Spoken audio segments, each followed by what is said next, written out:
The front cover of my magazine Delta follows a multitude of magazine conventions, with the use of a bold masthead to stand out to the audience when consumers purchase it from the shelf.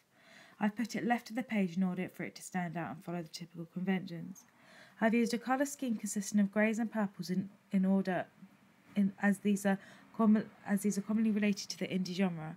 It also relates to the target demographic as they are not too bold colours, so links to the sophistication quality. I've used laws such as exclusive and pull quotes in order to attract my target audience. There are cover lines either side of the main image, which makes the page look busy with useful information. These also act as laws in order to attract the audience's attention. By using a very distinct mode of address conforms to the conventions of an indie magazine. This enables the audience to feel the strength the magazine imposed on them. By considering the mise-en-scene elements of the front cover, it is noticeable of the indie genre.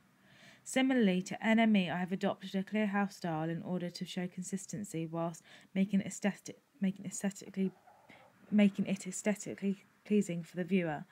It's a convention all indie magazines have. I've also used the typical conventions of a barcode, price, date, and issue number. This is in line with the plus content in order for it to be noticeable to the target demographic. It also adds to the professional quality I'm looking for in my magazine. Also, from the research I have previously done, most magazines show these particular conventions. Most media products use a mid-shot of their artists. Therefore, I have conformed to this convention. This is so that facial expression in clothing is made visible to convey the indie genre.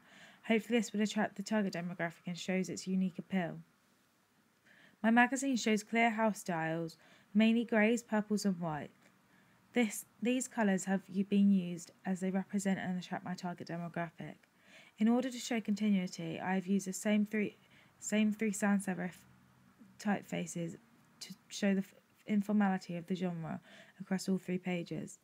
NME has also inspired me during the construction of my contents page. For this, I have taken lots of inspiration as well from the magazine Q, as it uses an effective layout which makes it stand out.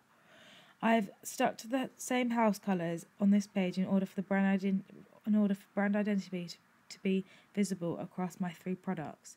I will continually be using these colours for every issue of my magazine until it has gained further recognition of a solid fan base. I have tried to use sophisticated language on this page as well, as it will be one of the first pages a reader sees. This is to appeal to the older target audience due to their maturity levels. The masthead is made very clear to the reader that it's a contents page due to the wording inside. This may attract the reader to the rest of the magazine as they know what the magazine entails. Another convention I've used is a clear structured layout. The indie genre is quite simple, therefore this supports a structural layout. The layout of the double page spread conforms to a lot of typical conventions due to a clear balance of text and images used. However, there is only one large image of a good quality supporting the text. I have tried to use multiple images on the contest page and tried to focus the double page spread. The linear layout makes the page look decluttered, which I think would be noticeable as a positive effect on the audience. By using a drop cap at the start of the text, engages the reader that they are reading an exclusive issue. This is a common convention used amongst most magazines. I've also used 2 pull quotes amongst the text, making it look uncluttered and not very long, as my target audience prefers an image-heavy page according to the market research I did.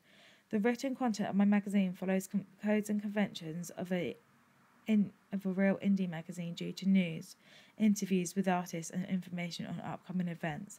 By using sophisticated language, we'll entice the reader into purchasing the magazine. I've used a mix of both female and male artists to secure the target audience of both genders. The models are of the target demographic of ages between 16 to 25. This is so the audience can relate to them and view them in an idealizing way. The models in my magazine are predominantly white. This is not done on purpose, however, the genre is populated with predominantly white individuals.